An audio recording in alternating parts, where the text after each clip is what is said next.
Madame, Monsieur, bonsoir. Merci de prendre le train de l'information sur Équinoxe Télévision.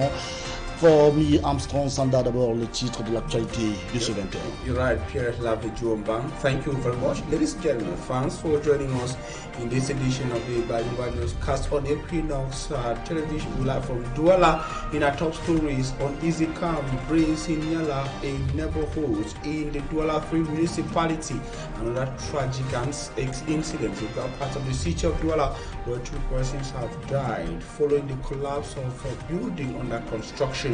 The owner of the building without a building permit has been arrested by security officials. We take you to that part of the city of Douala in this edition of the news, but also insecurity. Inhabitants of Mayo Sava in the Fano region of Cameroon are still having it hard with Boko Haram. Just how are they faring in a context challenged by the activities of the terrorist sect is part of this edition of the news.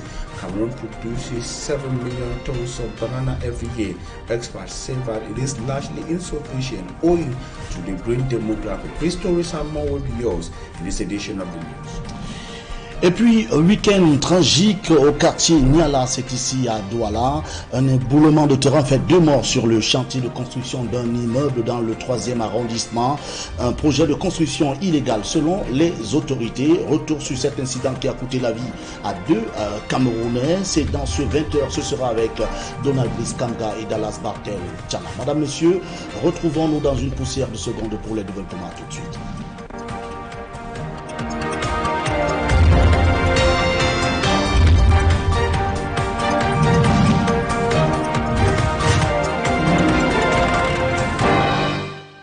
Bonsoir à vous. Eh bien, je le disais en titre, 2 morts dans un éboulement de terrain ici à Douala. L'incident s'est produit sur le chantier de construction d'un immeuble au quartier Niala dans le 3e arrondissement de la ville. Les autorités parlent déjà d'un projet illégal, sans permis de bâtir et sans mesure de sécurité. La police a ouvert une enquête. Les précisions dans ce reportage que signent Dallas Bartel Tchana et Donald Brice Kamgan. Sur le site du chantier, lieu dit bloc Mapoubi, le matériel de travail des défunts, Francis, 48 ans, et Paulin, 21 ans, ont été ensevelis par de la terre, détachée de ce bloc suspendu à plus de 10 mètres. Arsène est un des maçons engagés ici. Il a eu la vie sauve, car il tournait du béton à ce moment-là. En fait, à l'intérieur, c'était même 3. Avec le survivant la plus, il est sorti pour aller regarder l'heure. C'est en allant, comme il se tourne, qu'il entend comment la tête tombe. Et que si lui-même ne sortait pas, c'est que lui-même il est parti aussi avec les autres. Tout est allé si vite. Après l'éboulement survenu samedi dans l'après-midi, les riverains envahissent le coin. Des volontaires creusent pour tenter de sauver les ouvriers recouverts par la terre, comme le montre cette vidéo amateur. Mais ce sera en vain. J'ai même demandé si c'est comme on est au mois d'avril, si c'est le poisson d'avril. Puisque le Français en question a pris la bière chez moi, je crois que c'était aux environs de 13h30. Les autorités relèvent que le chantier n'avait aucun permis de bâtir et pas de mesures de sécurité de circonstances pour un immeuble R+4 en devenir. Les premières mesures d'abord c'est de sécuriser le lieu. Vous avez vu la bande jaune, c'est qu'il ne faut plus que les gens passent par là. La seconde, c'est qu'il faudra absolument démolir l'infrastructure et surtout les voisins qui sont à côté, qu'ils soient préservés. Les voisins, donc, pour cela, il y a déjà un problème au niveau de la circulation de l'eau, des eaux pluviales pour la maison qui est à côté, parce que avec cette saison de pluie, ces eaux vont accroître, la circulation de ces eaux va accroître le fossé. Le bilan aurait pu être plus lourd, car 8 personnes au total se trouvaient sur le site au moment du drame. Le chef de ce chantier, débuté il y a 2 mois, est gardé au commissariat du 11e arrondissement, dans le cadre de l'enquête ouverte. En contre-haut et en contrebas de ce chantier, de nombreuses habitations qui suscitent des inquiétudes alors que la saison de pluie arrive. Cet éboulement a rappelé la problématique de la démolition des chantiers anarchiques dans la ville de Douala, la centralisation des procédures de démolition au niveau de la grande mairie ne facilite pas la tâche aux administrations et déjà la question de la simplification de ces procédures de suivi et de démolition se posent également après ce drame. Du quartier Niala, Dallas Chana, Donald Brice Kamgan, Équinoxe Télévision. Eh bien, le reportage de Donald Brice Kamgan et d'Anlas Bartel Chana. Parlons d'autre chose à présent. Malgré la production de millions de tonnes de bananes plantains au Cameroun, la demande reste toujours forte en raison de la croissance démographique. Eh bien, c'est ce que disent les experts sur la question. C'est dans ce sens que le ministre de l'Agriculture et du Développement rural, Gabriel Bayrobé, vient d'initier le Festival international de la banane plantain qui se tiendra à Bangem. Ce sera au mois de novembre prochain. Objectif, ici, attirer les investisseurs. Les précisions dans ce reportage que signent Innocent Abega et Hubert Michel Camuni. La demande de la banane plantain est en pleine croissance au Cameroun. La production nationale de près de 7 millions de tonnes demeure néanmoins insuffisante par rapport à l'explosion démographique. Un état de choses qui devrait susciter la curiosité des investisseurs. D'où l'initiative du ministère de l'Agriculture d'organiser chaque année un festival international de la banane plantain. Et pour la deuxième édition, il se tiendra dans le sud-ouest. L'objectif sera de permettre aux producteurs de cette région, comme ce fut le cas à Ebolova dans le sud l'année dernière, de nouer de nouveaux contacts de partenariat pour développer la filière.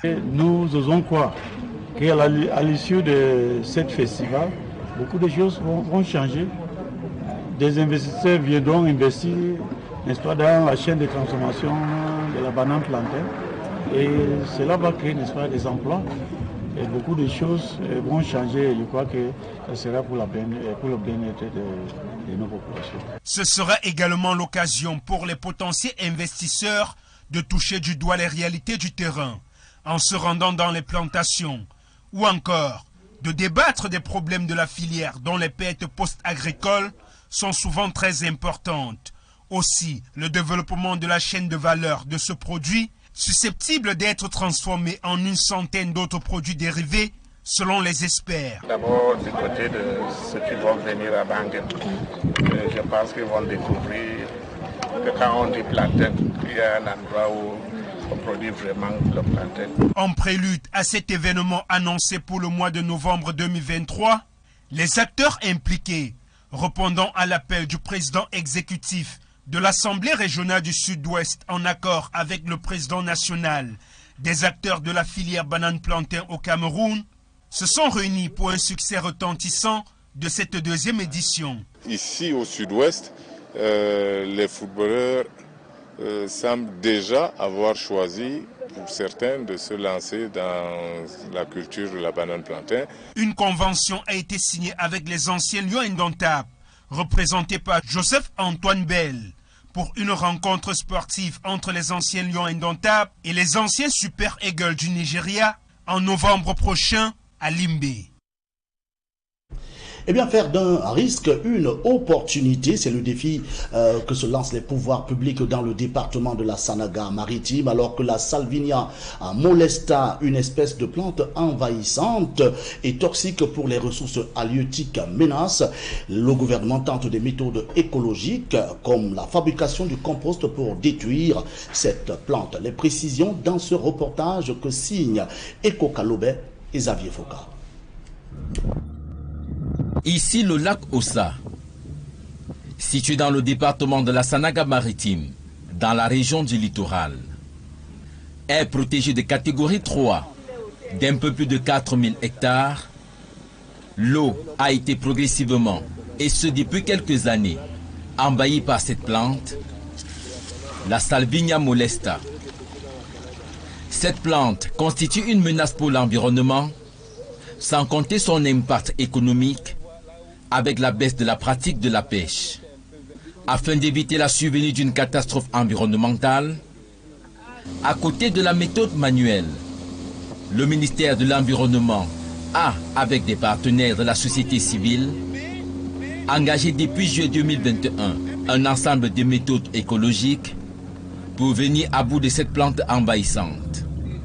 La première, l'utilisation d'une variété de charançon qui se nourrit de la salvinia. Prenons les charançons, nous partons relâcher dans le lac pour que ceux-ci s'acclimatent, pour qu'ils se familiarisent au milieu et puis pour qu'ils puissent aussi bouffer la plante qui est au lac. Pour la deuxième méthode, des jeunes ont été formés à la fabrication du charbon écologique avec la salvinia. Nous avons commencé à fabriquer des briquettes de charbon. La machine n'est pas appropriée, mais nous débrouillons. Nous voulons ici une machine, si possible, électrique, qui pourra nous permettre de bien mener l'activité. Et si possible aussi un accompagnement financier pour recruter les jeunes, puisque nous ne pouvons pas le faire, nous ne sommes que deux. Une autre arme bénéfique, c'est la transformation de la salvinia en compost, favorable au développement de l'agriculture. Cet ensemble de méthodes porte déjà des fruits sur le terrain. En 2021, lorsque nous commençons cette lutte biologique, on était à près de 50% de couverture par la salvinia, 50% de couverture d'un lac de 4000 hectares, dont soit 2000 hectares de couverture de salvinia. Aujourd'hui, on est à moins de 700 hectares recouverts par la salvinia, soit à peu près 17 ou 19%, n'est-ce pas, de couverture de salvinia actuellement. Une satisfaction pour l'ensemble des acteurs concernés, les populations en premier. Et pour davantage mener cette lutte, le ministère de l'Environnement entend procéder au renforcement du contrôle environnemental dans la localité, notamment la composition de l'eau de ce lac. Le reportage de Xavier Focard qui ouvre cette page culture dans ce journal, on les retrouve dans la partie septentrionale du pays, précisément dans la Damawa. Eux, ce sont l'Emboum, un peuple des plus anciens du Cameroun, du fait de l'immigration et de la pression démographique. Et bien sûr, ces populations descendantes des Tikars sont aujourd'hui en voie de disparition selon les Nations Unies. Les défis de leur intégration sont nombreux, mais aussi et surtout, il s'agit pour eux de la maîtrise de leur histoire. Le reportage précision de Christine Babanda et Jean-Blaise Noupey. Véritables autochtones dans la région de la Damawa, le peuple Mboum est en quête de reconnaissance, en perte de visibilité. Ce grand groupe ethnique serait ancêtre des Tikars et des Bamileki. À partir des Mboum sortent les Tikars, qui sont les descendants directs des Mboum, qui sortent même une bonne partie du peuple Bamileke. À l'origine de certains noms de villes, de fleuves et de certaines localités, le peuple Mboum, très peu connu, serait marginalisé et même moqué. Les Mboum sont oubliés, marginalisés, considérés pour certains comme les parias de la société. Le livre L'Emboum à la croisée des chemins revisite l'histoire de ce peuple tout en appelant ses fils et ses filles à une forte mobilisation.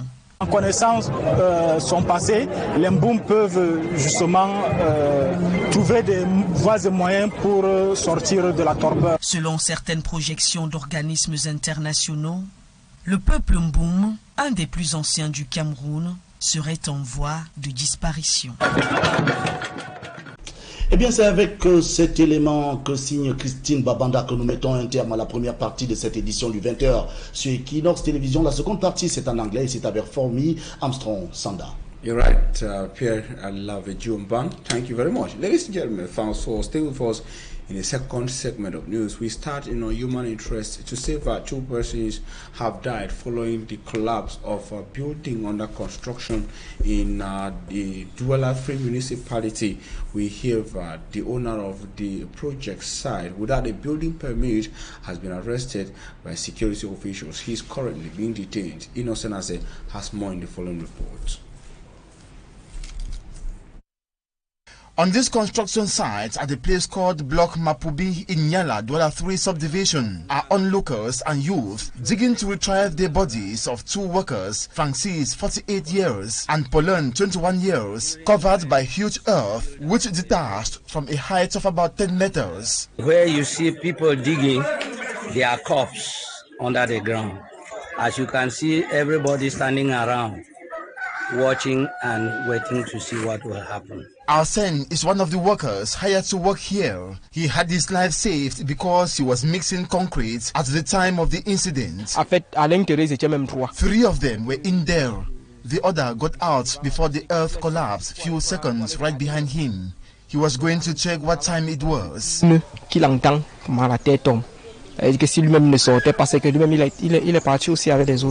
efforts by the population that fateful Saturday afternoon to save the two victims went fruitless. Their bodies were later put out by rescue soldiers upon their arrival. C'est aux environs de 19h que les sapeurs sont arrivés. Parce qu'on avait aussi essayé de creuser pour retrouver le deuxième. Les gens étaient déjà fatigués et tout. Some persons found it difficult to believe the news, like this woman taking it for April Fool. Puisque le Français en question a pris la bière chez moi, je crois que c'était aux environs de 13h30. Authorities note this site had no building permit and no safety measure for the 4-floor story building previewed to be erected here.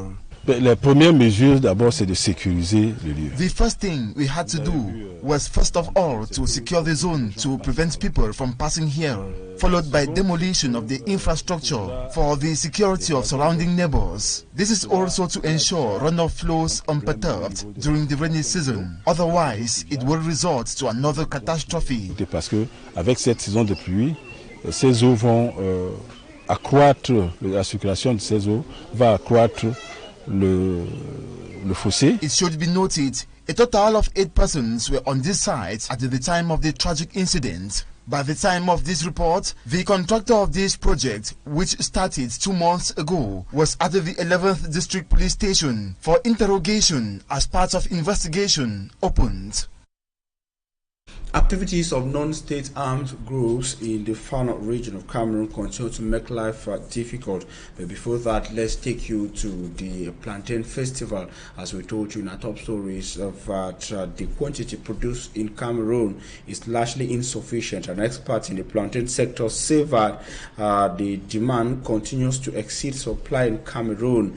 They say that Cameroon produces over 7 million tons of plantains every year, but the quantity remains increasingly insufficient considering the growing demography in Cameroon.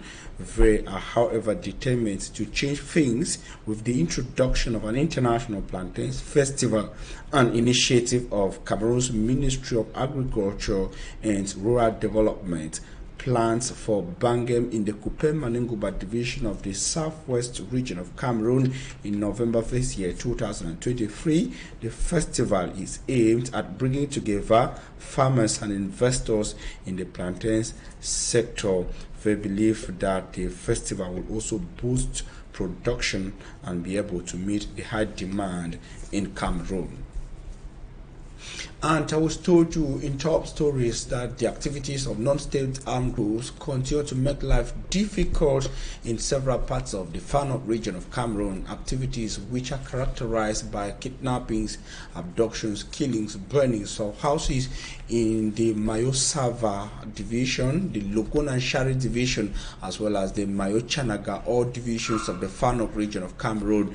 This has led to the displacement of over 3,385 persons, with over 1.6 million people in need of help as a result of Boko Haram terrorist activities. We have details with Lucia Sieliengo in the following report. To fight against the consumption of illegal pharmaceutical products and contraband drugs in the city of Yaoundé, the Divisional Officer of Yaoundé 2, together with forces of law and order, destroyed several shops involved in the production and sale of these illicit drugs. La briqueterie, Kinga Elobi, le secteur Mokolo. Mokolo and some other neighborhoods are known for disorder in our subdivision. Severally, we have received information about the sale of these illegal drugs.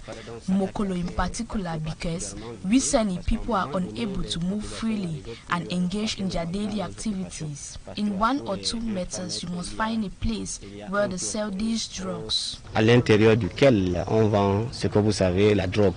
The inhabitants say the consumption of these drugs has exposed the youth to mental health problems, misconduct, and incivility has been the order of the day. Nous avons voulu marquer vraiment pas à des... We have taken note of so many things happening in our subdivision, so it is our wish to fight against urban disorder, thereby ameliorating the living condition of our population. That's the principal reason for this operation carried out by forces of law and order in the presence of the divisional officer.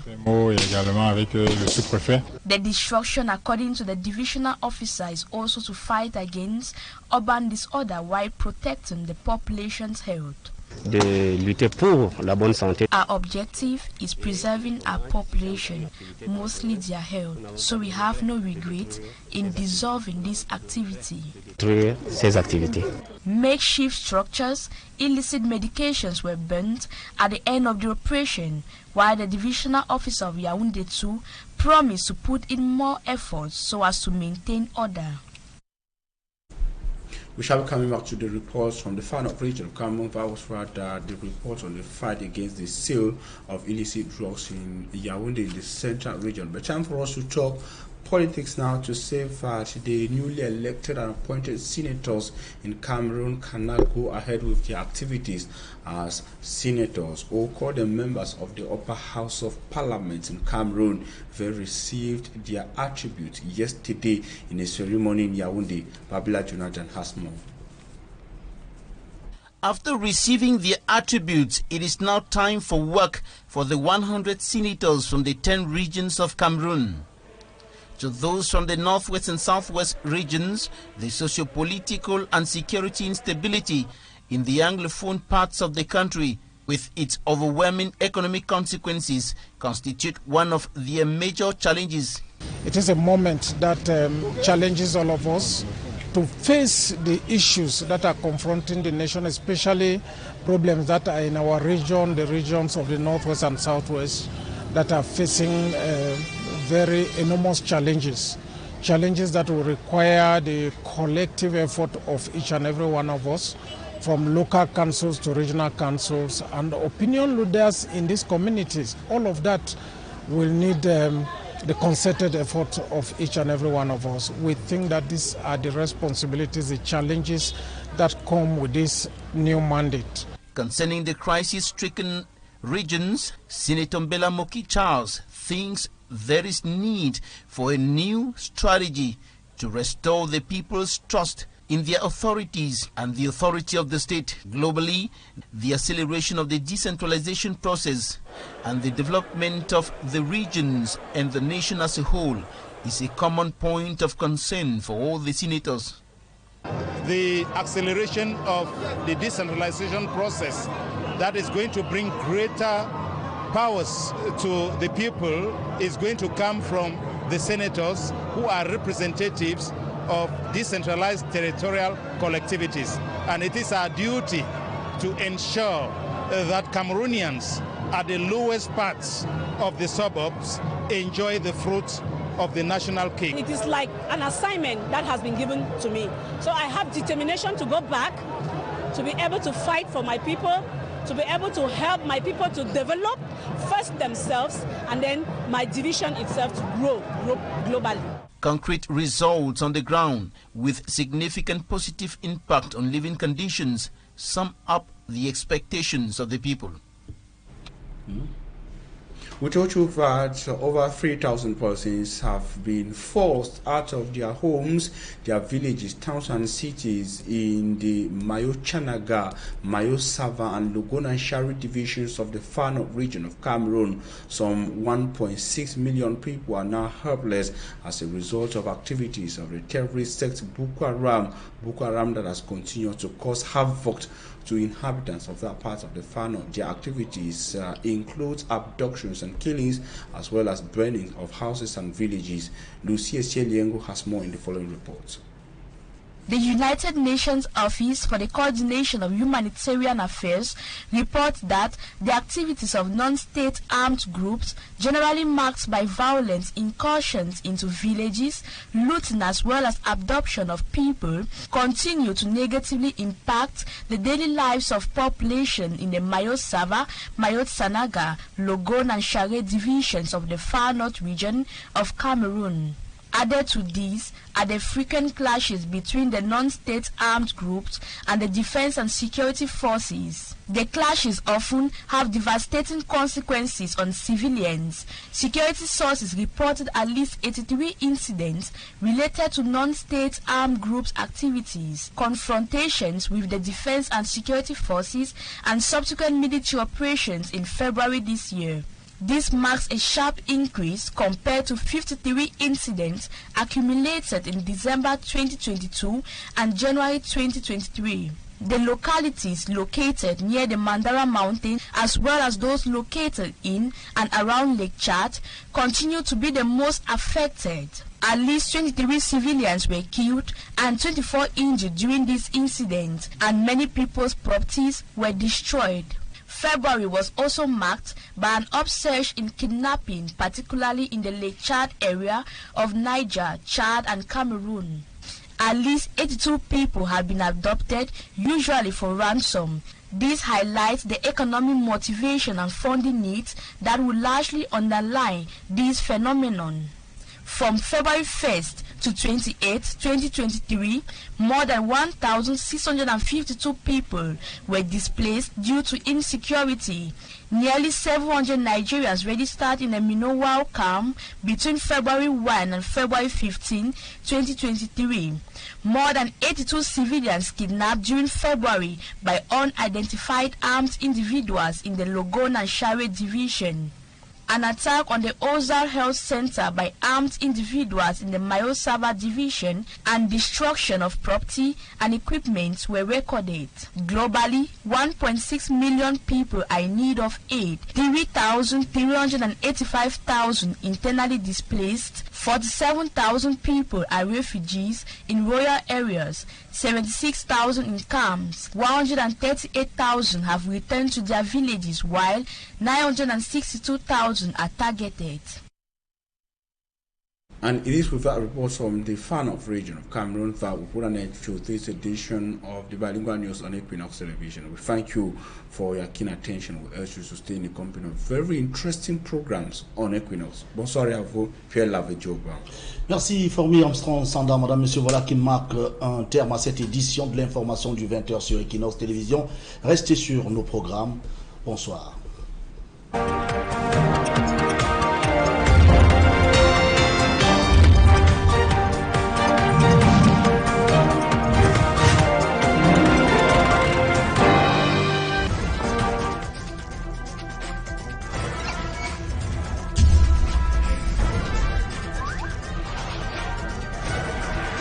Équinoxe Télévision, au-delà de l'image, nous rendons compte.